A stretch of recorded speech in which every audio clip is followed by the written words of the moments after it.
Masih lagi kita kesempatan buat belajar, buat itikaf di masjid, buat talabul ilmi, menuntut ilmu, yang mudah-mudahan apa yang kita dengar pada malam ini bisa menambah iman kita kepada Allah Subhanahu wa taala.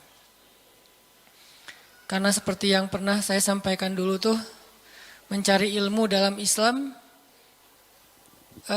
intinya adalah mengasah rasa, bukan menambah wawasan. Menambah wawasan itu kebaikan, tapi bukan inti dari ilmu.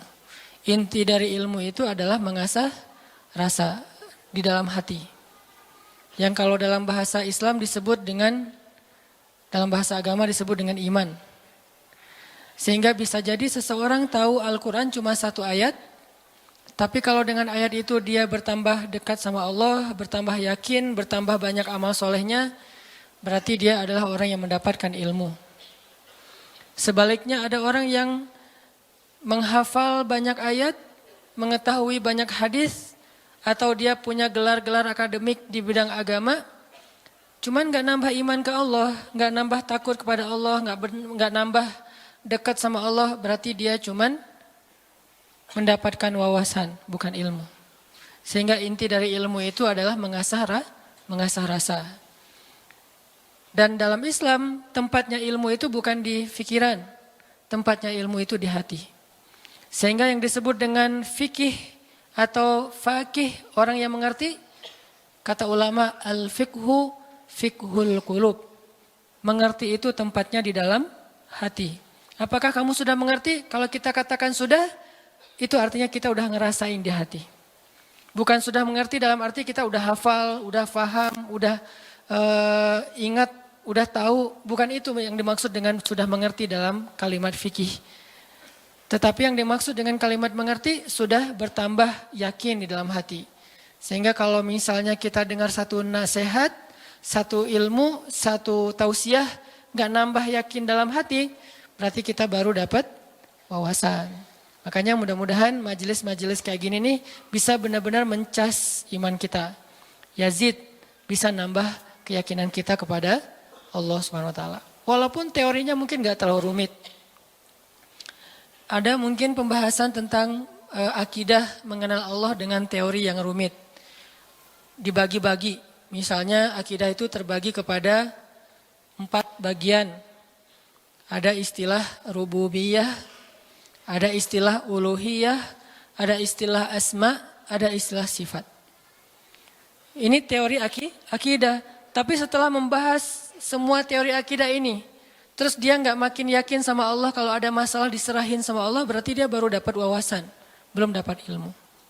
Ada orang yang nggak ngerti istilah rububiyah, nggak ngerti istilah uluhiyah, asma, sifat dan seterusnya. Tapi kalau lagi ada masalah dia bilang tenang aja ada Allah, dia dapat ilmu.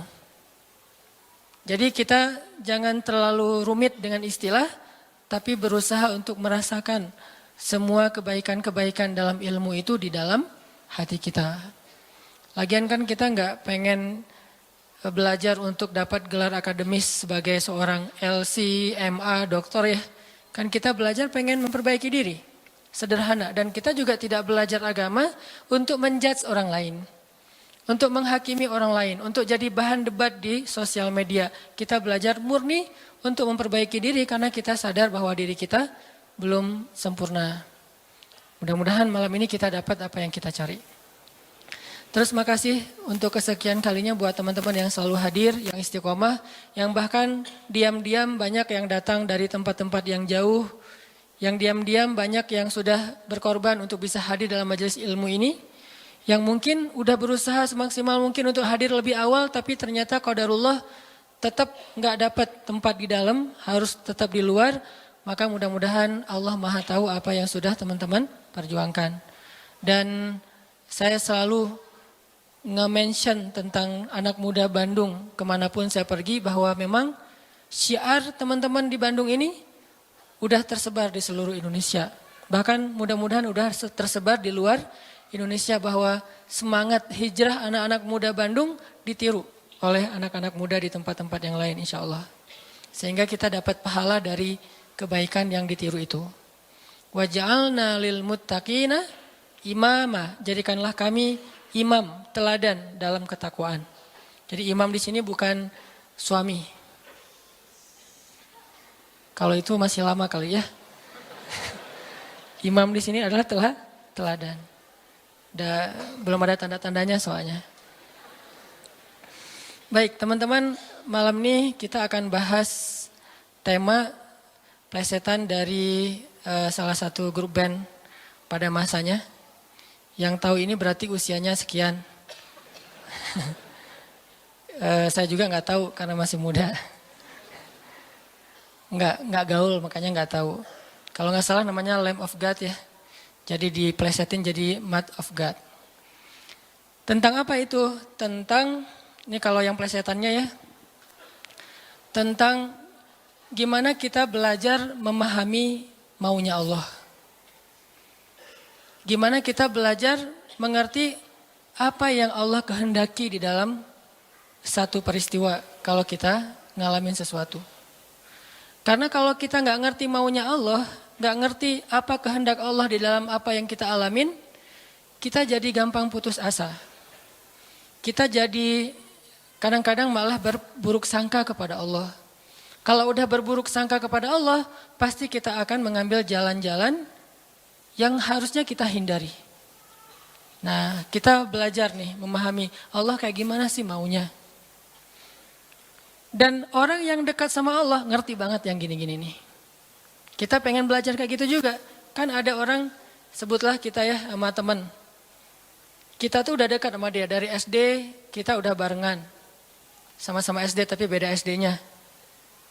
Gak lucu ya? Gak ketawa gitu. Dari SD udah barengan, SMP barengan, SMP apa? SMA barengan, kuliah barengan, nikah sendiri-sendiri. Nah, udah dari dulu tuh kita udah kenal banget sama dia. Jadi kan kita udah punya feel ya. Udah ngerti banget lah, udah peka banget dia kayak gini, dia kayak gitu, dia lagi sedih, dia lagi marah, dia tersinggung. Kita udah ngerti banget nih. Begitu dia ngomong satu kata, kita langsung ngerti. Misalnya dia ngomong apa gitu. Oh, berarti dia lagi gak enak hati nih. Dia WA aja nih. Di WA kalau dia bilang aku berarti lagi santai. Kalau dia bilang saya berarti dia lagi kayak ada masalah nih sama kita. Ya udah nanti saya tunggu di mana gitu. Oh, kayaknya ada salah nih. Jadi kita peka karena kita ngerti dia. Terus ada apa yang kita lakuin tuh kita ngelakukan sesuai dengan, karena kita empati ya. Kita ngelakuinnya sesuai dengan apa yang nyaman buat dia. Terus kalau dia misalnya ngelakuin sesuatu, kita ngerti kenapa dia melakukan itu. Nggak sampai seseorang suuzon.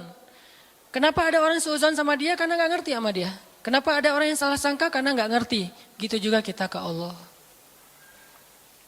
Sahabat Nabi itu sangat mengerti Allah kayak gimana, Rasul kayak gimana. Sehingga ketika turun ayat Al-Quran, mereka bukan cuma ngerti teks atau makna dari ayat secara tekstual. Tapi mereka juga ngerti pesan di balik ayat itu. Ini berarti kita udah berusaha untuk berpikir dengan apa maunya Allah. Kalau bahasa agama dengan logika Rabbaniyah. Bukan dengan logika ilmiah. Tapi Rabbaniyah. Berpikir dengan logika Allah. Bukan dengan logika kita doang. Contoh teman-teman. Ketika turun ayat salah satu ayat terakhir yang turun kepada Nabi di Al-Maidah. Al-yawma akmaltu lakum dinakum wa atmamtu alaikum ni'mati wa raditu lakumul Islam dinan. Hari ini telah aku sempurnakan untuk kalian nikmatku, singkatnya, dan aku ridhoi Islam sebagai agama bagi kalian. Ketika turun ayat ini, sebagian besar para sahabat bertakbir, Allahu Akbar, bahagia gitu. Kenapa bahagia? Karena ayat ini ayat berita gembira. Artinya Islam udah sempurna. Islam sudah utuh, syariat udah beres nih. Tapi ada satu sahabat, yaitu Abu Bakar As-Siddiq, malah nangis ketika ayat ini turun. Ketika yang lain berbahagia. Ditanya sama sahabat yang lain, kayak Umar gitu, ya Abu Bakar, wahai Abu Bakar, kenapa kamu bersedih, kenapa kamu nangis? Bukankah ini ayat busyra, berita gembira? Kata Abu Bakar, ya ini ayat berita gembira. Terus kenapa kamu sedih? Soalnya kalau agama sudah sempurna, syariat sudah utuh, berarti tugas Nabi udah selesai. Kalau tugas Nabi udah selesai, berarti sebentar lagi Nabi akan kembali kepada Allah. Ini tanda-tanda perpisahan. Bisa dibilang kalau haji itu ada haji wada, ayat juga ada ayat wada, ayat perpisahan. Salah satu ayat perpisahan surat Al-Maidah ini. Barulah para sahabat yang lain realize dan mereka pun menangis. Ini berpikir merasanya itu udah benar-benar peka. Kalau bahasa kemanusianya empati gitu. Kayak saya pernah jalan sama istri.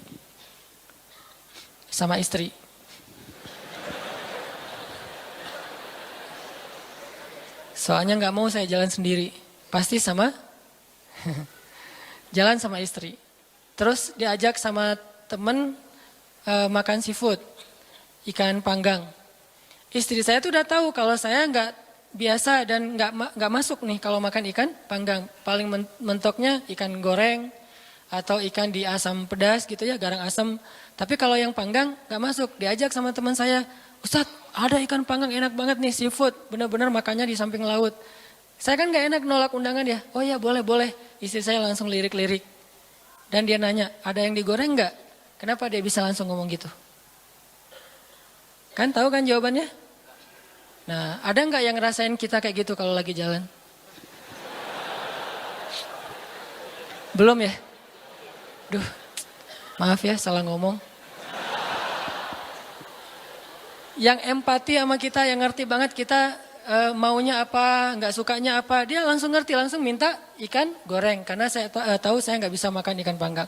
Atau ada yang ngajak makan kayak ada terasinya, ada jengkolnya. Ini enak banget nih segala macam promo gitu. Saya diem aja. Kan nggak mungkin saya bilang saya nggak suka jengkol, nggak suka terasi. Ternyata menu favorit restoran itu justru jengkol sama terasi. Istri saya langsung mesen apa gitu. Ada telur goreng misalnya. Ini artinya udah ngerti dan berpikir merasa dengan cara empati tadi, peka. Bisa nggak kita ke Allah kayak gitu? Sehingga ketika Allah memberi kita satu hal yang kita sebut musibah, kita sebut kayak ujian, akhirnya kita tahu gimana maunya Allah, apa ada yang ada di balik suatu peristiwa yang kita alamin. Ini penting teman-teman. Kenapa? Biar kita bisa belajar sabar, belajar husnuzon dan survive dalam satu masalah. Menggunakan logika Allah. Nah, untuk itu kita coba angkat satu kisah di dalam Al-Qur'an yang menjelaskan tentang matematikanya Allah ini. Ada di dalam surat Al-Anfal. Coba teman-teman buka surat ke-8, surat Al-Anfal. Kita tilawah beberapa ayat pertama. Kita lihat nih logika Allah ketika kayak bentrok dengan logika hambanya. Yaitu surat Al-Anfal ayat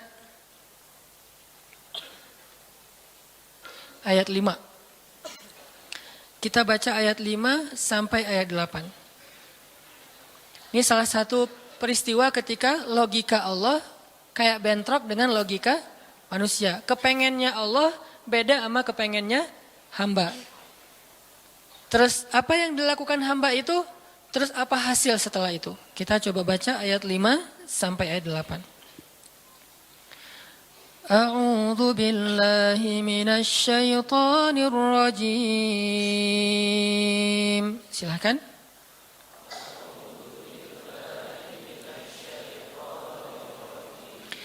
Bismillahirrahmanirrahim.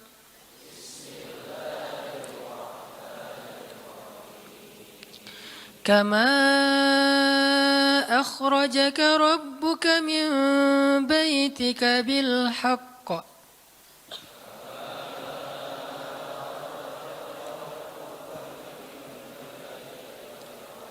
wa inna fariqam minal mu'minina lakarihun.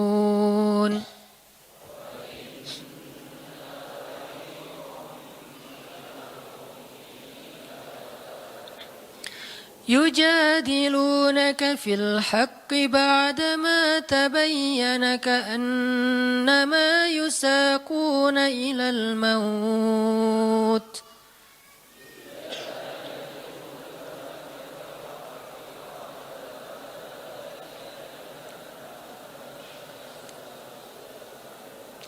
كأنما يساقون إلى الموت وهم ينظرون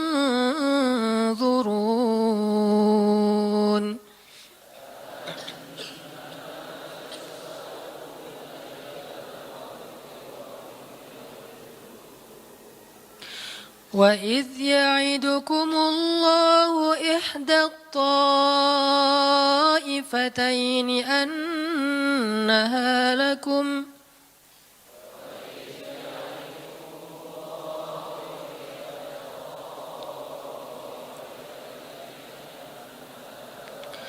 وتودون أن غير ذات الشوكة تكون لكم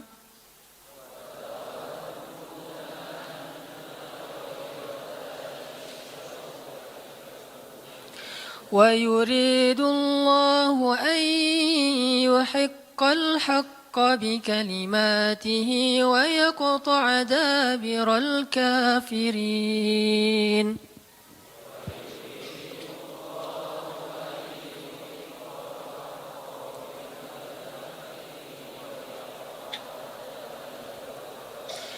ليحق الحق ويبطل الباطل ولو كره المجرمون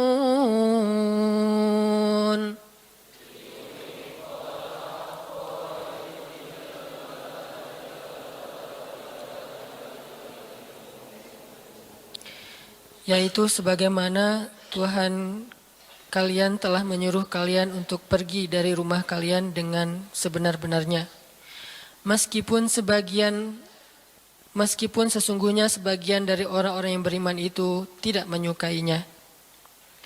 Mereka membantahmu wahai Muhammad tentang kebenaran setelah nyata bahwa mereka pasti akan menang. Seakan-akan mereka dihalau kepada kematian sedang mereka melihat sebab-sebab kematian itu. Dan ingatlah ketika Allah menjanjikan kepada kalian bahwa salah satu dari dua golongan yang kalian hadapi adalah untuk kalian, sedangkan kalian menginginkan golongan yang tidak memiliki senjatalah untuk kalian. Tetapi Allah hendak membenarkan yang benar dengan ayat-ayatnya dan memusnahkan orang-orang yang menentang sampai ke akar-akarnya. Agar Allah memperkuat yang hak itu Islam dan menghilangkan yang batil atau kemusyrikan, walaupun orang-orang yang berdosa itu tidak menyukainya. Shadaqallahul azim. Ngerti teman-teman? Agak kurang jelas ya. Kenapa kurang jelas? Karena kita mungkin sebagian belum membaca kisah yang ada di dalam ayat ini. Salah satu tips paling gampang kalau kita pengen ngerti ayat Al-Quran, baca dulu sejarah yang berkaitan dengan ayat itu. Kalau dalam ilmu tafsir itu disebut dengan asbabun nuzul. Peristiwa-peristiwa yang menyebabkan turunnya ayat tersebut. Contohnya surat Al-Anfal. Kalau teman-teman pengen ngerti surat Al-Anfal, coba sebelum baca surat Al-Anfal, baca dulu peristiwa Perang Badar secara lengkap. Nanti di buku sejarah tuh ada Perang Badar, cari yang paling tebal, biar nanti pas kita baca detail, banyak hal-hal kecil yang kita jadi ketahuan. Baca peristiwa Perang Badar, setelah berkali-kali baca udah ngerti banget, kayak nonton film berkali-kali sampai hafal. Setelah itu coba baca surat Al-Anfal. Pasti beda. Seolah-olah kita ngalamin ketika ayat itu turun. Itulah bedanya sahabat sama kita. Mereka lebih mengerti Al-Quran karena mereka ngalamin. Nah kita kan cuma membaca teks sejarah, tidak mengalami. Tapi kalau kita baca sejarah berkali-kali lalu baca Al-Anfal, itu akan lebih berasa. Itu yang saya alami. Nah, termasuk ayat yang tadi kita baca. Apa sih yang terjadi sampai turun ayat kayak gini? Yang terjadi dulu di tahun kedua setelah Nabi hijrah ke Madinah, orang-orang Mekah yang dipimpin oleh Abu Sufyan mau berdagang ke Syam. Apa yang mereka bawa dalam karavan dagang? harta-harta orang Islam yang dirampas ketika orang Islam hijrah ke Madinah. Jadi kayak misalnya Abu Bakar hijrah ke Madinah, harta Abu Bakar yang ditinggalin di Mekah itu dirampas sama Abu Sufyan. Terus ada Suhaib bin Amr Ar-Rumi hijrah ke Madinah. Semua harta yang ditinggalkan di Mekah, pasarnya, ladangnya, ternak-ternaknya diambil oleh Abu Sufyan lalu didagangkan ke Syam. Nah, setelah 2 tahun kaum muslimin berada di Madinah, dapat kabar nih kalau Abu Sufyan dan karavan dagangnya baru pulang dari Syam membawa keuntungan hasil dagang harta kaum muslimin yang dirampas di Mekah. Berarti yang dibawa oleh Abu Sufyan harta siapa? Harta kaum muslimin ya, harta sahabat. Sehingga Nabi mengatakan, mari kita cegat Abu Sufyan yang ngelewatin jalur dekat kota Madinah, karena memang itu jalur lintas antar negara. Mari kita cegat Abu Sufyan dan kita ambil kembali hak kita. Itu tawaran Nabi kepada orang-orang Muhajirin. Makanya bisa dibilang perang Badar ini perang khusus buat orang Muhajirin. Orang Ansor nggak boleh ikut. Karena awalnya juga pengen ngambil harta orang Muhajirin. Itu skenario awal. Mencegat karavan dagang untuk mengambil kembali hak mereka. Yang namanya karavan dagang kan nggak banyak pengawal. Beda dengan pasukan perang. Paling-paling pengawalnya 10-20 dibandingkan sahabat yang 300 orang, ini kecil. Sedangkan keuntungannya kalau berhasil mencegat besar. Jadi tantangannya, resikonya kecil, keuntungannya besar. Ini skenario awal. Sehingga para sahabat semangat. Udah 2 tahun kita kelaparan, udah 2 tahun kita nggak punya apa-apa, bergantung kepada orang Ansor, nggak enak sama orang Ansor. Masa makan terus di rumah orang? Nah sekarang kebetulan harta kita lewat nih, ya udah kita rampas lagi. Itu skenario awal. Udah siap-siap nih, udah siap-siap mau berangkat jalan. Tengah jalan Abu Sufyan dapat berita, kan pakai mata-mata gitu, dapat berita bahwa kaum muslimin mau mencegat, akhirnya Abu Sufyan langsung nelpon Abu Jahal. Jahal gitu. Nelpon Abu Jahal dan sinyalnya bagus lagi waktu itu, langsung telepon, nggak putus-putus. Kita mau dicegat nih, coba kamu kirim pasukan untuk melindungi karavan dagang. Soalnya harta yang kami bawa juga ada hak kamu di situ, jadi diiming-imingi. Abu Jahal pun kemudian mengumpulkan orang-orang Mekah sebanyak kurang lebih 1.000 orang untuk mengawal karavan dagangnya Abu Sufyan. Langsung melesat, satu pasukan bergerak cepat sehingga sekarang ada 2 target. Satu karavan dagang, satu lagi pasukan militer yang jumlahnya 1.000 orang. 3 kali lipat lebih banyak dari kaum muslimin. Tiba-tiba turun ayat kepada Nabi. Terus Nabi mengatakan kepada para sahabat, wahai para sahabat, sekarang kita punya 2 pilihan. Mau tetap mencegat Abu Sufyan atau kita sekarang malah beralih ke Abu Jahal dengan pasukannya. Sok pilih yang mana kalian. Kaum muslimin sebagian besar memilih tetap seperti rencana awal, mencegat karavan dagang. Jangan mencegat pasukan. Ngapain kita capek-capek perang sama Abu Jahal, untungnya nggak ada. Terus pasukannya lebih banyak, resikonya lebih besar. Dan mereka terlatih, kita sipil yang dipersenjatai seadanya. Mending kita tetap kepada Abu Sufyan, untungnya besar, resikonya kecil, dan sama-sama sipil. Tapi ternyata ketika disuruh pilih kayak gitu, kaum muslimin udah memilih pilihan mereka, Allah memilih pilihan Allah. Kata Allah, enggak, aku memilih kalian menghadapi Abu Jahal. Berat gak sih kayak gitu? Ini matematika Allah, hitung-hitungannya Allah nih. Logika Allah. Kadang hidup kita kayak gitu banget teman-teman. Kita pengen kuliahnya ini, ternyata yang lulusnya bagian ini. Saya dulu pengen kedokteran. Tapi lulusnya malah ke Mesir. Ya alhamdulillah, karena nilai eksatnya jelek. Ya udahlah ke Mesir aja. Dan ke Mesir juga dulu niatnya bukan mau kuliah, mau main. Wah bagus juga kan dulu ada Dunia dan Berita suka perkiraan cuaca gitu kan, internasional. Kairo, hujan gitu. Wah Kairo, pengen kuliah ke luar negeri. Artinya bukan pengennya saya ke Kairo, tapi Allah menghendaki kayak gitu. Bukan pengennya saya menikah, Allah yang menginginkan. Saya pengennya dari dulu, bukan waktu itu. Jadi bukan pengennya saya menunda pernikahan. Ya. Pengennya mah 17 tahun nikah, wilah. Lulus SMA atau belum lulus mah nikah. Tapi pengennya Allah usia 22 tahun. Ada yang 32 tahun. Ada yang 42 tahun. Ada yang masih sendiri. Nah pengennya kita mah udah mau nikah nih sekarang nih. Tapi pengennya Allah jangan, kamu jaga ibu dulu. Pengennya kita kerjanya kayak gini nih, usaha. Tapi takdirnya Allah jadi misalnya masuk ke pegawai negeri. Atau sebaliknya pengennya pegawai negeri malah jadi pengusaha dan seterusnya. Ada lulusan sains tapi usahanya di wisata kuliner, di usaha kuliner. Ada yang kayak gitu. Ada teman saya lulus ITB planologi, tata kota. Tapi usaha kuliner. Tapi alhamdulillah dan sukses. Jadi kadang-kadang kepengennya kita sama Allah itu suka bentrok. Dalam kondisi kayak gitu apa yang harus kita lakukan? Termasuk kepengennya kita nggak punya anak dulu, tapi nggak tahu gimana caranya tiba-tiba punya anak misalnya. Masih nggak tahu lagi gimana caranya ya. Kan ada tuh udah nikah, kita jangan punya anak dulu ya, karir dulu ya aja, tapi ternyata nggak ada ikhtiar, pasrah gitu ya, akhirnya punya anak misalnya. Kan bukan kepengennya kita. Atau pengen punya anak tapi belum punya aja, udah 15 tahun menikah belum punya anak. Kayak Nabi Zakaria gimana nih? Ketika apa yang kita inginkan dengan apa yang Allah inginkan kesannya bentrok. Itulah yang terjadi kepada kaum muslimin dalam perang Badar. Mereka pengen Abu Sufyan, Allah pengen Abu Jahal. Sehingga Allah katakan di ayat 5-nya, wa inna fariqam minal mu'minin lakarihun. Walaupun sebagian orang-orang yang beriman itu karihun, nggak suka. Sehingga pada diam-diam mereka sebetulnya ngeluh gitu. Kenapa ya jadi berubah gini, tahu gini dari awal, gitu kan ya. Mulai desas-desus di antara kaum muslimin. Karihun, tidak suka dengan pilihan ini. Nggak suka dengan tawaran ini.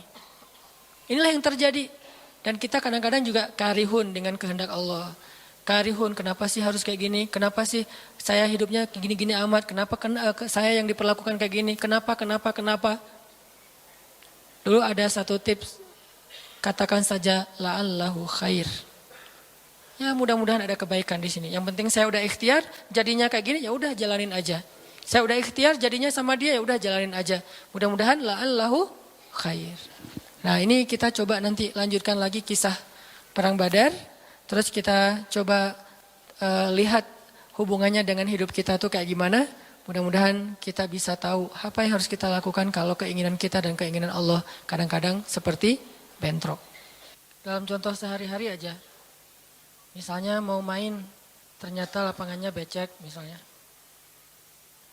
Kalau buat anak-anak BMX atau skate mau ngetrik ternyata lagi cedera.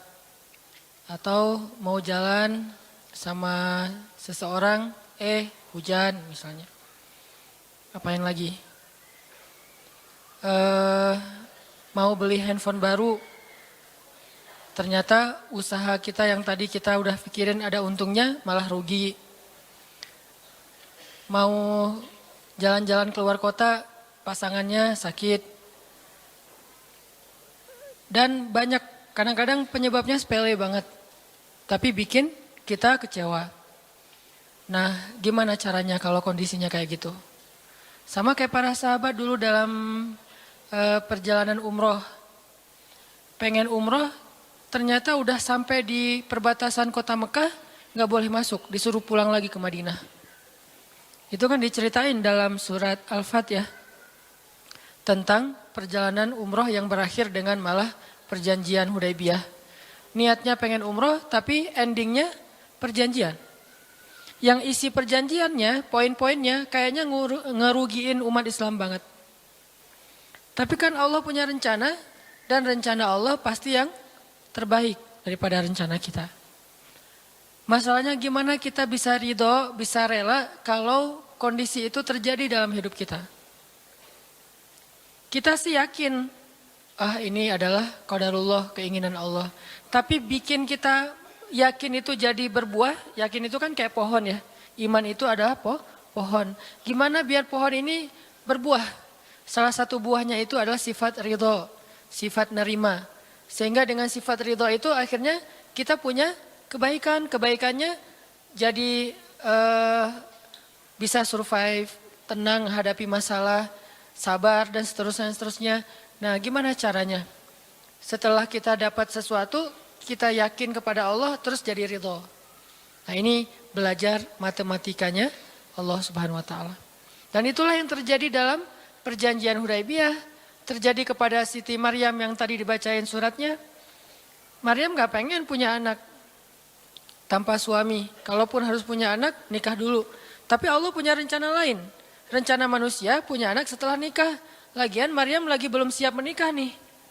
Belum ada cowok yang pantas buat Maryam. Justru karena itulah Allah beri dia anak tanpa laki-laki, tanpa suami. Kenapa? Gak ada suami yang pantas buat Maryam. Mungkin satu-satunya lelaki yang pantas buat Maryam cuma Nabi Muhammad. Tapi kan beda zaman. Masa Maryam harus nunggu Nabi Muhammad 300 tahun lagi kan ya? Nah, ternyata karena gak ada yang pantas buat dia, akhirnya dia punya anak tanpa harus melalui seorang suami. Mungkin kita terlalu soleh sehingga gak ada yang pantas buat kita. Pantasnya cuma bidadari, ya udah di akhirat nikahnya. Husnuzannya mah ya. Mungkin di atas nih gak ada yang pantas jadi imamnya, soalnya terlalu solehah. Jadi imam juga kayak ragu gitu. Aduh, ngimamin dia, hafalannya udah luar biasa, bacaannya lebih bagus, guru tahsin lah gitu. Saya baru belajar pratahsin, masa mau jadi imam seorang cewek yang guru tahsin? Karena dia terlalu keren, akhirnya gak ada yang pantas buat dia nih. Maryam kayak gitu banget. Karena terlalu keren, terlalu soleh, sampai ulama aja ragu, Maryam ini nabi atau bukan gitu. Sehingga ada dua pendapat ulama, sebagian bilang Maryam bukan nabi, orang soleh. Tapi ada ulama yang bilang Maryam itu emang nabi, satu-satunya nabi dari cewek. Satu dari 4 perempuan yang sempurna. Dan di antara 4 itu kayaknya menurut sebagian ulama Maryam nomor 1 tuh. Walaupun secara usia Asia, Maryam, Khadijah, Fatimah. Tapi Maryam itu paling keren lah. Tiba-tiba hamil, datang cowok keren, baju putih, jubah putih, auranya tuh luar biasa, pokoknya cowok paling keren aja.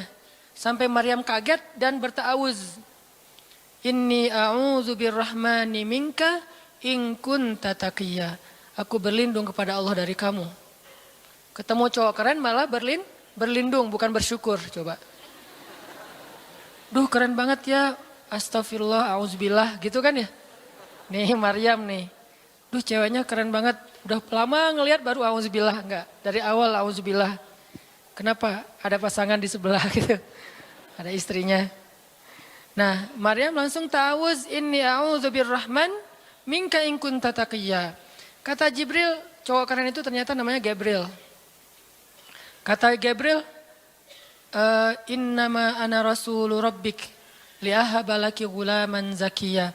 Jangan takut Maryam, aku itu utusan Tuhanmu, artinya malaikat yang pengen ngasih kamu anak yang sangat suci. Kata Maryam, anna yakunu li ghulam, gimana saya akan punya anak, walam yamsasni basyarun. Gak ada seorang laki-laki pun yang pernah nyentuh saya, nyentuh aja gak pernah. Walam aku baghiyya, dan saya juga tidak pernah merendahkan diri depan laki-laki, artinya berbuat dosa. Anna yakunu li ghulam, gimana caranya saya punya anak? Kata Jibril, kadzaliki qala rabbuki huwa alayya hayyin. Itu udah kehendak Allah, kehendak Allah. Dan itu hayyin, mudah banget buat Allah Subhanahu wa taala. Sepele banget lah buat Allah. Fahamalat, tiba-tiba Maryam hamil. Fantabadat bihi makanan qasiyya. Karena Maryam malu ketahuan hamilnya, akhirnya Maryam pun pergi ke suatu tempat yang terpencil, qasiyya, Aqsa. Aqsa itu artinya tempat yang jauh. Masjidil Aqsa disebut Al-Aqsa karena dia jauh dari Masjidil Haram. Kalau Madinah kan dekat. Masjid yang paling mulia kan ada 3 itu ya, Mekah, Madinah, Palestina. Nah, dia disebut Aqsa karena tempatnya jauh. Makanan qasiyya, tempat yang sangat jauh, terpencil, nggak ada siapa-siapa. Fantabadat bihi makanan qasiyya. Fa'aja ahal makhadu. Tiba-tiba dia udah harus ngelahirin setelah sekian bulan, mungkin 9 bulan. Qalat, dia bersandar di sebuah pohon, kemudian dia berkata, ya laitani mittu qabla hadza wa kuntu nasyam mansiya. Dia kayak orang menyampaikan satu bentuk kalimat sedih. Kayak kalau bahasa sederhananya kayak ngeluh gitu. Ya laitani mittu qabla hadza. Aduhai seandainya aku mati aja daripada harus menanggung malu kayak gini. Maryam itu kan pemalu banget. Mahkota sifat malu itu dipakai banget sama Maryam. Makanya ketahuan hamil nggak punya suami itu buat Maryam pukulan paling luar biasa, telak banget. Walaupun dia nggak berbuat dosa, tapi tetap aja orang kan ngata-ngatain dia. Ditambah lagi Bani Israel, tahu sendiri kan Bani Israel suka banget viralin fitnah. Ada apa? Viral langsung di Bani Israel teh. Maryam hamil di luar nikah, viral. Semua orang ngomongin mana Maryam, mana Maryam. Terus rumahnya tuh dilemparin batu karena dianggap sebagai pembawa sial bagi Bani Israel. Dasar Maryam ngaku-ngakunya suci, sok suci segala macam. Sehingga Maryam bilang, ya laitani mittu qabla hadza. Aduhai seandainya saya mati aja sebelum ini terjadi pada saya. Sehingga saya menjadi orang yang tidak pernah dibicarakan oleh siapapun. Sedih. Berarti pengennya Maryam beda dengan pengennya Allah. Secara emosional, secara manusiawi, secara fitrah ada penolakan dan itu manusiawi. Maryam menolak. Begitu juga sahabat Muhajirin. Wa inna fariqam minkum lakarihun. Minhum lakarihun. Walaupun sebagian kalian itu dalam keadaan karih, menolak, nggak suka. Emangnya kita mau nerima musibah? Pasti kita nolak kan secara spontan, fitrah, manusiawi, nolak. Ya laitani mittu qabla hadza wa kuntu nasyan mansiya.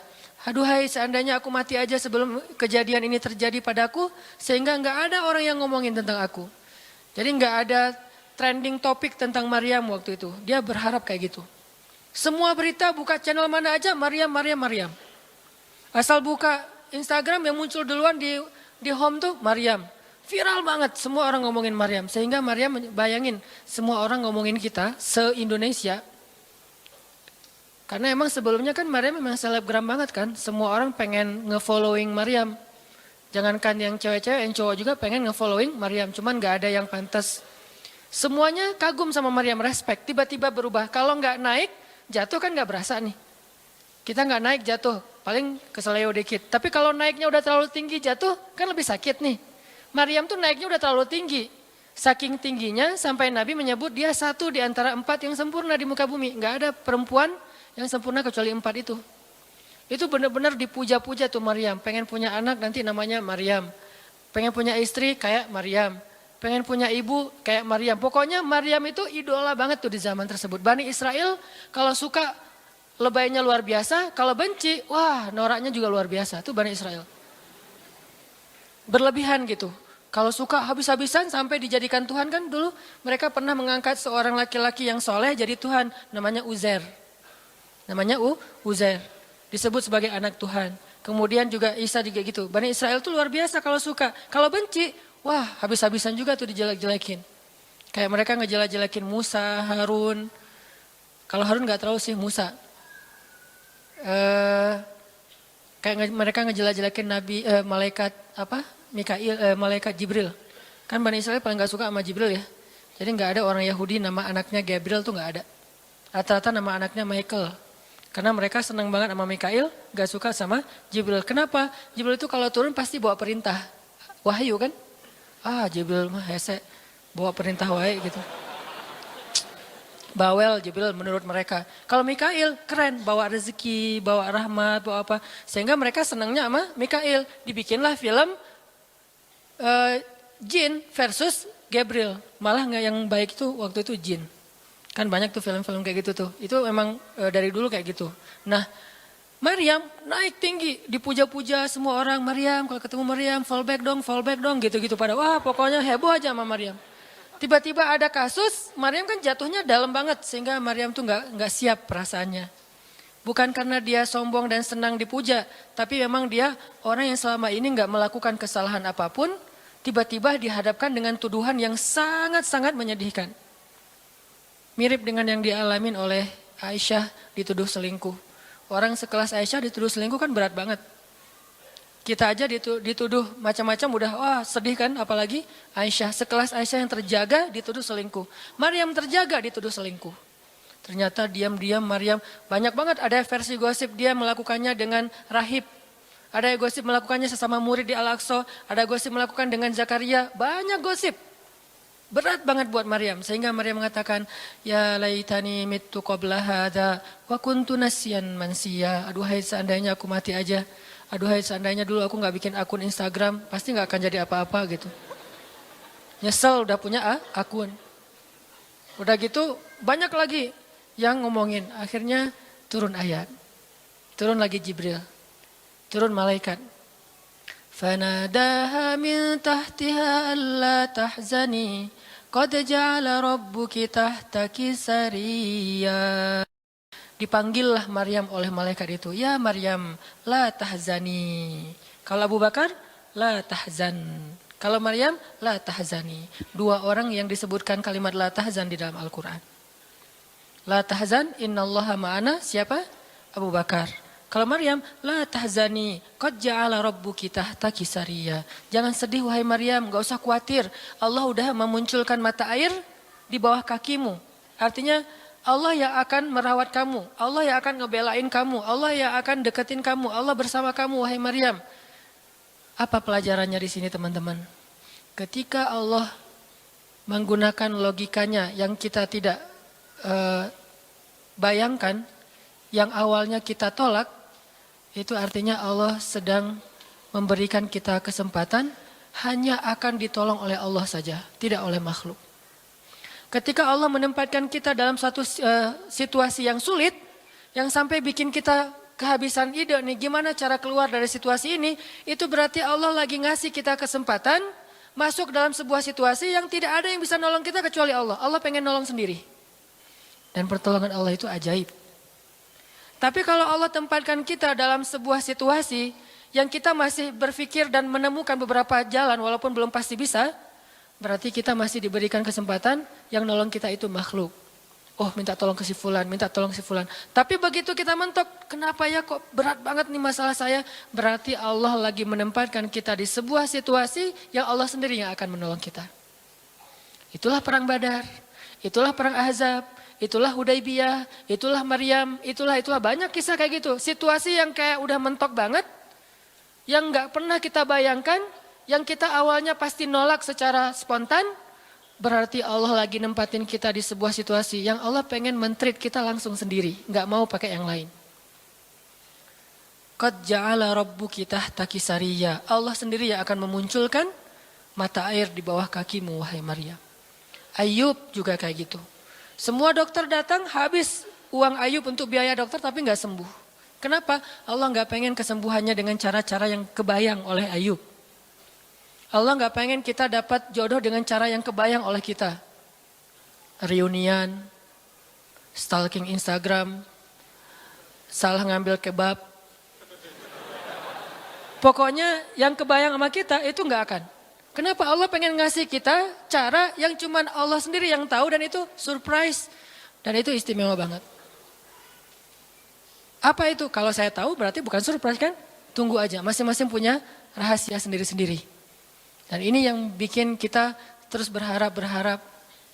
Sehingga Maryam tiba-tiba ngelihat di bawah kakinya sama Isa udah ada mata air. Minumlah dari mata air itu. Terus kata Allah, wa huzzi ilaiki bijid'in nakhlah tusaqit 'alaiki rutban janiyya. Ya Maryam, goyangkan pohon kurma yang ada di sebelahmu. Kan dia tadi bersandar di pohon kurma pas ngelahirin. Terus disuruh goyangin tuh pohon kurma. Saya pernah bilang, bayangin gimana seorang perempuan yang baru ngelahirin, yang lagi lemah disuruh goyangin pohon korma. Pohon korma itu ukuran diameternya sebesar meja ini nih. Lebih besar daripada diameter pohon kelapa. Bayangin, ngegoyang pohon korma sebesar ini, seorang perempuan, goyang gak tuh pohon? Gak bakal, laki-laki aja gak goyang, apalagi sendiri. 10 orang laki-laki aja ngegoyang pohon korma segede ini, belum tentu goyang. Goyang aja enggak, apalagi sampai ngejatuhin buah korma. Kalau buah korma yang udah tua jatuh masih mending, ini yang muda jatuhnya tuh. Berarti kan goyangnya lumayan tuh. Berapa skala Richter ya? Yang muda jatuhnya rutoban, janiyya, bukan korma yang tamar, yang udah tua, yang udah emang dihembus juga pakai angin, jatuh enggak. Wahuzzi, goyangkan pohon kurma itu ya Maryam. Apakah Maryam berpikir, Allah kalau ngasih perintah yang logis deh? Enggak kan? Kan Allah tahu ini pohon kurma dan saya baru ngelahirin, masa disuruh goyang? Enggak. Logika kayak gini, pertanyaan kayak gini nggak muncul dari orang yang udah pasrah banget sama Allah, yakin kalau Allah yang perintahkan lakukan aja deh. Gak usah tanya gimana nanti hasilnya, itu bagian Allah, bagian kita ngelakuin apa yang Allah perintahin, disebut dengan ikhtiar. Kadang-kadang ikhtiarnya nggak nyambung dengan hasil, tapi Allah suruh, ya udah lakuin aja. Maryam pegang tuh pohon, baru digoyang dikit udah langsung berguncang. Tusakit alaiki, jatuhlah, bukan jatuh, berjatuhanlah, berarti banyak nih. Berjatuhanlah untukmu rutoban janiya, buah-buah kurma yang masih muda tapi manis. Artinya apa? Hasilnya Allah yang pilih. Kurma yang mana yang mau jatuh, dengan rasa apa yang mau jatuh, yang jaraknya sekian dari tempat duduknya yang Maryam yang akan jatuh. Allah yang menentukan hasil, tugasnya Maryam cuma ngegoyangin dong walaupun gak mungkin akan terguncang. Ini iman. Belajar iman. Allah yang suruh ya sudah saya lakukan. Allah suruh ikhtiar ya saya ikhtiar. Allah suruh berobat ya saya berobat. Tapi hasilnya Allah yang nentuin kayak gimana caranya. Akhirnya rutoban janiyah berjatuhan. Kata Allah, fakuli washrobi wa qarri aina. Makanlah Maryam, minumlah Maryam dan bersenang hatilah kamu dengan semua ini. Sehingga kata Nabi komen setelah baca ayat ini nih. Nabi komen. Komen Nabi apa? Korma dan manusia itu ada hubungan sejarah. Diciptakan dari jenis tanah yang sama. Jadi pohon-pohon lain itu jenis tanahnya beda. Cuman satu yang mirip dengan manusia jenis tanahnya korma. Sehingga salah satu yang cepat merecovery seorang perempuan yang baru ngelahirin adalah makan rutoban janiyah, korma yang yang muda tapi manis. Jangan dikasih ke bayinya ya, keselak, bahaya. Kasih ke ibunya. Kalau ke bayinya tamar, korma yang udah tua, terus dikunyah sama bapaknya dengan syarat bapaknya udah gosok gigi. Jangan habis makan bala-bala, cengek, makan kurma, kasih ke bayi. Kasih ke bayi yang tua, kasih ke ibunya yang muda. Dan itu cepat merecovery seorang perempuan. Kata Nabi di situ ada obat dari penyakit. Intinya teman-teman, kayak gitu ternyata cara Allah. Ini logika Allah nih. Sehingga ketika kaum muslimin, balik lagi ke surat Al-Anfal, dihadapkan dengan satu pilihan yang mereka nggak pernah ngebayangin dan secara spontan karihun menolak, maka Allah Subhanahu wa taala menyampaikan kenapa Allah memilih itu. Karena kata Allah, tujuan dalam pencegatan ini bukanlah mengambil harta, tetapi untuk menunjukkan mana yang benar, mana yang batil. Ya sudahlah, daripada menentang Allah, sami'na wa ata'na, ikut. Walaupun sebetulnya hatinya masih karihun, nggak rela gitu. Ikutlah pilihan Allah dan Rasul. Mereka pun ganti rute dari yang tadi rute mau mencegat Abu Sufyan, sekarang rute kepada Abu Jahal. Mulai ngutus mata-mata Abu Jahal berapa pasukannya segala macam, bermalam di sebuah tempat di daerah situ. Malamnya Nabi itu nggak bisa tidur. Nabi sepanjang malam beristighosah. Jadi istighosah itu teman-teman salah satu di antara sunnah-sunnah Nabi SAW. Apa istighosah artinya? Doa yang sangat lama. Nabi malam itu sama Abu Bakar berdua nggak tidur, yang lain pada tidur kan besok mau perang nih. Malam ini mereka tidur, besok mau tanding aja disuruh tidur kan ya. Apalagi besok mau perang, tidur wajib tidur. Yang belum tidur pokoknya pura-pura tidur aja. Kayak kita besok mau akad kan harus tidur ya, walaupun susah tidurnya.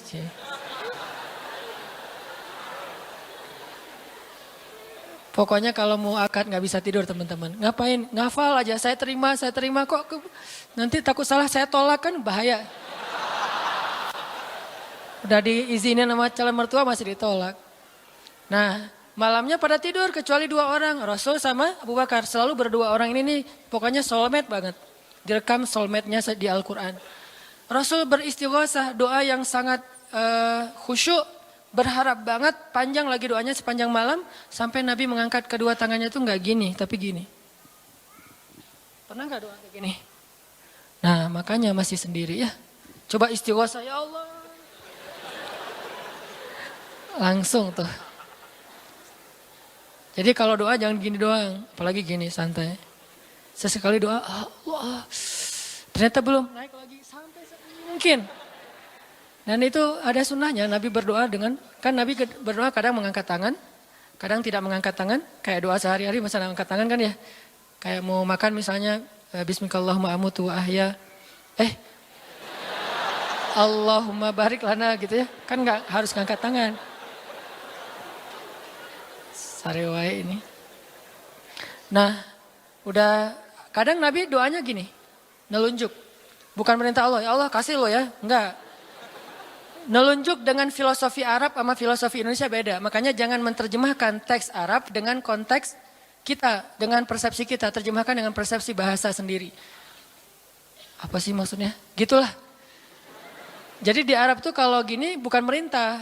Gini tuh artinya cuma engkau yang saya harapin ya Allah gitu maksudnya. Jadi kalau ya Allah itu maksudnya engkau doang yang saya harapin iya karena budua iya karena selain gitu. Bukan ya Allah pokoknya harus ya bukan. Kalau kita pakai dengan logika kita kan kok doa sih gak sopan sama Allah kayak gitu-gitu amat. Kalau ke manusia mungkin gitu agak kurang sopan. Kalau ke Allah sopan. Bisa gini, bisa biasa aja, bisa gini. Gini juga ada beberapa level. Ada yang gini sampai ke paling atas. Biasanya yang paling atas tuh bab jodoh sih. Kalau bab kuliah masih gini, kerja, giliran jodoh paling tinggi.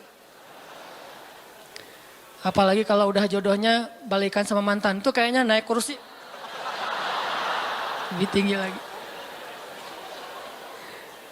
Jadi malam itu Nabi beristighosah. Sampai syal beliau jatuh, nangis janggut beliau basah dengan air mata. Nangis panjang malam, ya Allah jika besok kami kalah perang, terbunuh semua. Mungkin di muka bumi ini gak akan ada lagi orang yang menyebut la ilaha illallah. Abu Bakar ngambil rida syalnya Rasul ditaruh lagi cukup bagimu ya Rasulullah, cukup ya Rasulullah. Allah udah mendengar. Abu Bakar menenangkan Rasul, tapi Rasulullah terus saja gitu. Kayak kita lagi doa kata teman, udah Allah udah dengar. Taruh dulu. Kalau kita mah gitu ya. Nah, tapi jangan dibayangin gitu. Rasulullah pasti khusyuk banget, gak kayak kita. Udah selesai berdoa, pagi-pagi sahabat riuh. Innalillah gitu. Kalau kita kan innalillah pasti ada yang meninggal ya. Siapa yang meninggal? Enggak, innalillah itu musibah, enggak harus selalu orang meninggal. Ya Rasulullah maafkan kami. Kenapa? Ternyata sebagian para sahabat malam itu digoda oleh syaitan sehingga semua pada mimpi basah, maaf. Tapi kayak gitu emang sejarahnya. Bukan semua, sebagian besarnya mimpi basah. Sehingga pas bangun mereka dalam keadaan junub, kotor, tidak suci, tapi enggak ada air. Untuk wudhu aja kurang, apalagi untuk mandi. Dan mandi junub kan harus semuanya. Sedangkan besok mereka mau berperang melawan musuh dalam keadaan tidak suci. Ini kayak pertanda buruk gitu. Dan mereka merasa mentalnya makin drop. Tiba-tiba Allah beri ketenangan buat mereka. Turun air hujan. Malam itu hujan turun. Hujannya hujan lokal lagi. Camp kaum muslimin hujan. Camp orang kafir enggak? Hujan. Nyebrang-nyebrang. Hujan enggak. Yang namanya di Indonesia gitu. Di camp kaum muslimin hujan, di campnya orang kafir enggak hujan. Akhirnya pada mandi, alhamdulillah, Allah Akbar. Itu nanti ada ayatnya setelah itu, coba nanti baca lagi halaman kedua. Ketika ada adegan hujan segala macam, itu ceritanya kayak gitu. Akhirnya makin mantap, alhamdulillah bisa mandi, wudhu, minum. Baru mereka yakin bahwa ini adalah benar-benar perintah Allah. Nah hidup kita tuh kalau kita ngejalanin hal-hal kayak gini, kita bakalan kayak lagi jalan bareng Allah. Sehingga nanti kita akan banyak ngelihat keajaiban-keajaiban Allah. Kalau kita nggak pernah masuk dalam situasi ini, kita tuh kenal Allah cuma dari kata orang, nggak pernah jalan bareng. Kita kayak kenal seseorang, tapi kata teman kita, cuma lihat postingannya doang, tapi nggak pernah jalan bareng, jadi nggak kenal dekat gitu, dan nggak akan dapat feel. Begitu juga kita kenal Allah. Kalau kita kenal Allah hanya dalam situasi normal, wajar, nyaman, berarti kita kenal Allahnya cuma dari katanya, cenah. Nggak pernah ngalamin sendiri. Begitu kita dihadapkan dengan situasi kayak gini, berarti kita lagi diajak Allah jalan bareng. Yuk jalan bareng saya, siap ya Allah. Banyak kejutan-kejutan, banyak yang bikin kita kaget. Kenapa? Karena kita jalannya dengan zat yang maha kuasa. Dia akan tunjukin kekuasaan-kekuasaannya. Dan kekuasaan Allah yang paling luar biasa ditunjukin justru dalam kesulitan. Kalau dalam normal nggak luar biasa namanya. Kayak kita sama teman kita, dia ngasih kita hadiah atau pinjam duit 100.000 pas kita lagi awal bulan, kan biasa aja ya. Coba kalau dia pinjemin duit 50.000 pas akhir bulan, kan luar biasa kan. Jadi makin Allah makin kita sulit, Allah tunjukin kekuasaannya, di situ kita makin lihat gimana kita tuh bergantung banget sama Allah. Emang Allah bikin skenarionya kayak gitu. Sehingga kalau kita teman-teman dihadapkan atau dikondisikan sama Allah dalam suatu keadaan yang kita nggak siap, yang kita nolak, yang kita berontak, tapi di sisi yang lain kita yakin ini ketentuan Allah, belajar meyakini, oh Allah lagi ngajak saya jalan nih. Allah lagi ngajak saya jalan, biar lebih kenal sama Allah. Biar Allah nunjukin langsung. Satu. Kedua, niatin juga, oh Allah pengen memperlakukan saya khusus. Gak mau pakai yang lain, berdua aja biar Allah yang menolong saya. Karena udah gak bisa ngarap siapa-siapa. Akhirnya kaum muslimin pun melakukan peperangan Badar, duel dulu nih. Jadi ada kayak tarung dulu, 3 orang dari kaum muslimin, 3 orang dari orang kafir.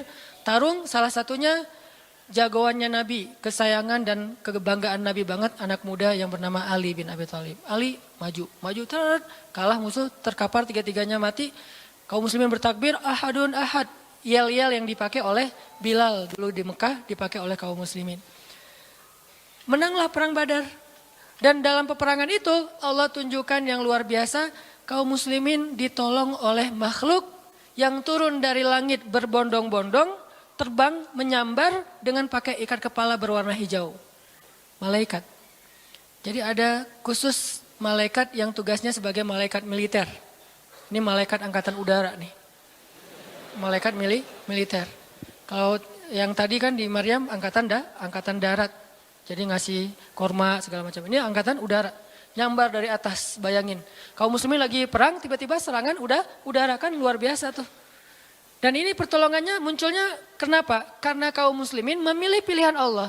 Menggunakan logika Allah. Di logika itu, di jalan itu, di kondisi itu, Allah bakalan nunjukin banyak keajaiban. Kalau kita pengen lihat keajaiban, belajarlah untuk bersabar kalau kita tiba-tiba berada dalam kondisi kayak gitu. Kalau enggak, kita enggak akan pernah ngelihat keajaiban dan kebesaran Allah. Tiba-tiba datang malaikat nyamber, terus pergi lagi, nyamber lagi. Itu berbondong-bondong tuh, ribuan malaikat. Ngapain sih kok banyak banget ribuan malaikat? Sebetulnya satu malaikat juga ngehembus kan habis tuh orang kafir ya. Ya apaan sih orang-orang, habis kan ya. Gampang kan buat malaikat, kenapa sampai ribuan?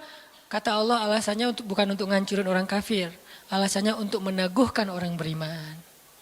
Jadi Allah kirim banyak tujuannya untuk meneguhkan orang beriman. Sehingga bertambahlah keyakinan mereka kepada Allah Subhanahu Wa Taala. Kita aja yang memang tidak diberikan kesempatan bisa ngelihat malaikat. Tapi malaikat tuh nolongin kita. Terutama nolongin teman-teman yang masih fisabilillah. Itu Allah, malaikat dekat banget sama mereka. Saya udah gak tega nyebutnya. Udah lama kan saya gak menggunakan kata itu ya. Gak tega juga lama-lama. Teman-teman yang masih sendiri, yang masih dalam penantian, malaikat itu kalian gak sendiri. Ada malaikat di sebelah. Malaikat juga kasihan sama kita. Kita aja yang nggak ngelihat. Ada malaikat. Kenapa di sini? Saya khusus ditugaskan nemenin orang-orang kayak kamu dan teman-teman kamu. Oh ya, malaikat yang khusus nemenin yang berstatus J tadi. Ada hadisnya Ustadz? Nggak ada sih. Tapi yakinlah bahwa malaikat itu diutus untuk menolong orang-orang yang sabar. Status sabar kan bisa status masalah tadi, bisa masalah rezeki, bisa masalah sakit. Pokoknya ada malaikat aja yang nolongin mereka. Ngedoain mereka, berselawat untuk mereka, memberikan naungan rahmat untuk mereka. Pokoknya banyak tuh. Apalagi para sahabat yang tadi mau memilih pilihan Allah walaupun awalnya nolak, karihun. Karena udah milih pilihan Allah, Allah berikan pertolongan yang luar biasa. Mungkin kalau tadi mereka maksain pilihan sendiri, bisa jadi dua-duanya gak dapat. Abu Jahal gak dapat, Abu Sufyan gak dapat apa-apa. Untungnya mereka bersabar memilih pilihan Allah. Itulah hidup. Makanya teman-teman, kalau pas kita dapat satu musibah atau satu masalah, satu ujian, kehilangan sesuatu, itu berarti kita dikasih kesempatan untuk ngedapetin sesuatu yang lebih baik. Gimana caranya? Berhusnuzon kepada Allah. Karena kata Allah, ana inda dhanni abdi bi, aku tergantung prasangka hambaku kepadaku. Berarti kalau kita misalnya lagi dapat masalah, terus kita berhusnuzon, oh Allah pengen ngasih yang lebih baik. Itu Allah berarti kayak gitu. Kan kesempatan kan? Kenapa kita malah gunain kesempatan itu untuk bersuuzon? Kenalah kita dengan apa yang kita persangkakan. Aku tergantung prasangka hambaku kepadaku. Pas ada musibah kehilangan sesuatu, oh mungkin memang Allah pengen ngasih saya yang lebih baik dari ini. Ini kan udah lama saya pakai ini, udah 2 tahun, 3 tahun, pengen diganti sama Allah. Itu gitu banget Allah tuh sama kita. Terus kenapa kita gak mau berprasangka baik kalau kayak gitu? Masalah yakin. Kalau kita malah pas dikasih musibah kehilangan sesuatu bilang, apa lagi maunya Allah, kayaknya Allah gak senang dengan saya taubat nih. Maka Allah juga akan memperlakukan kita kayak kita prasangkain. Makanya kalau kita dapat musibah, ujian, itu berarti kita dikasih kesempatan untuk memikirkan sesuatu yang baik yang akan Allah kabulkan. Kalau nggak dikasih itu, berarti kita nggak dikasih kesempatan memikirkan yang lebih baik. Begitu dikasih, oh saya harus mikirin yang lebih baik nih. Kayak gitu aja terus. Apapun musibahnya. Termasuk yang tadi, gagal dalam hubungan, diputusin atau ditolak. Kita mikirin, oh berarti Allah mau ngasih yang lebih baik dari dia. Ternyata tetap ujung-ujungnya dia juga. Kok bisa? Oh berarti dia diperbaiki sama Allah. Dibuat lebih baik, dibuat lebih soleh, lebih pantas, baru bareng dengan kita. Coba kalau nggak dibuat lebih soleh udah langsung jadian. Kan bisa bahaya juga buat kita. Stres juga kan mikirnya ya.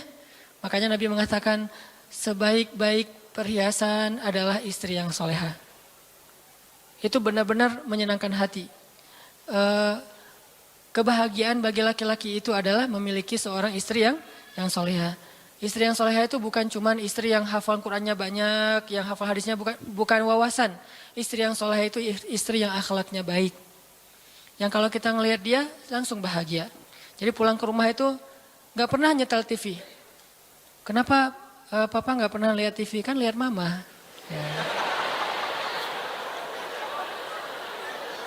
Yang lama nonton TV pasti ini gak nyaman ngelihat istrinya nih. Jadi kalau sampai rumah bikin kopi, duduk di tengah ruangan, lihat istri lalu lalang gitu. Pak, TV-nya di situ, ngapain ke sana, kemana mama pergi? Itulah hiburan buat papa. Berat juga Pernah nggak ngomong kayak gitu? Belum. Gimana mau ngomong, nggak ada orangnya ya. Nanti kalau udah ada gitu tuh. Makanya saya jarang nonton TV Sering nonton YouTube soalnya. Nah ini ya teman-teman. Jadi kita berprasangka begitu dikasih musibah. Oh berarti Allah pengen ngasih yang lebih baik. Yang terbaik deh yang kita prasangkain. Karena Allah akan kayak gitu banget. Inilah rahasia matematika Allah. Ya Allah berlakukan kepada Ahlu Badar. Ya Allah berlakukan kepada para sahabat yang berjanjian Hudaybiyah. Bai'atul Ridwan. Ya Allah berlakukan kepada Siti Hajar, Maryam, dan banyak lagi kisah-kisah yang benar yang disebutkan di dalam Al-Quran. Mudah-mudahan nambah yakin kita bukan minta musibah, tapi emang itu fitrah kehidupan manusia. Udah kayak gitu sunatullah, semua yang hidup pasti dikasih ujian. Jangankan orang biasa, jangankan orang beriman, orang biasa aja dikasih ujian, apalagi beriman. Beriman itu pasti dikasih ujian sama Allah, cuman karena ujian itulah Allah memperlakukannya lebih istimewa daripada orang lain. Jadi siapa orang yang paling istimewa di mata Allah? Yang paling banyak diuji. Jadi jangan pede dulu bahwa kita lebih istimewa di mata Allah gara-gara kita ibadahnya lebih bagus dari teman kita. Bisa jadi teman kita nggak tahajud. Bukan berarti nggak perlu tahajud ya, tahajud keren, bagus, luar biasa. Tapi ini kalau kita ke orang lain gitu, misalnya kita udah tahajud, misalnya kita udah taklim, misalnya kita udah tilawah, misalnya kita udah sedekah, misalnya. Terus kita ngerasa kayak lebih baik dari orang lain, jangan. Karena bisa jadi ibadah teman kita, diam doang tuh. Ngapain? Sabar menghadapi ujian, itulah ibadahnya. Bisa jadi orang yang paling mulia di mata Allah itu orang yang sedang sakit di rumah sakit atau di rumahnya yang gak bisa berobat bertahun-tahun. Pas kita lihat ke dia mah gak, ibadahnya gak dahsyat kayak kita. Gak pernah ikut talim, tilawahnya sedikit-sedikit, paling juga yang dia hafal aja karena udah gak bisa baca saking sakitnya. Tapi ibadahnya itu 24 jam sehari lewat apa? Sabar menghadapi ujian sakit. Berarti bisa jadi teman kita yang baru diputusin itu lebih mulia daripada kita yang baru jadian. Jadi jangan ngeledekin ya, jangan suka membuli lah. Karena yang dibully itu bisa jadi lebih mulia daripada yang membuli. Astagfirullahaladzim. Ya. Itulah teman-teman kajian tentang matematika Allah. Mudah-mudahan kita mengerti. Maksud mengerti di sini meyakini bisa bertambah yakin sama Allah dan bisa diterapin. Tadi kalau dikasih ujian berarti kita punya kesempatan berprasangka baik supaya kita dapat apa yang kita prasangkakan. Kalau dikasih ujian berarti Allah pengen ngajak kita jalan berdua nih. Kalau dikasih ujian berarti Allah pengen memperlakukan kita secara khusus. Nggak mau yang lain bantu kita, pengen Allah doang yang bantu. Dan itu keistimewaan dari Allah untuk kita.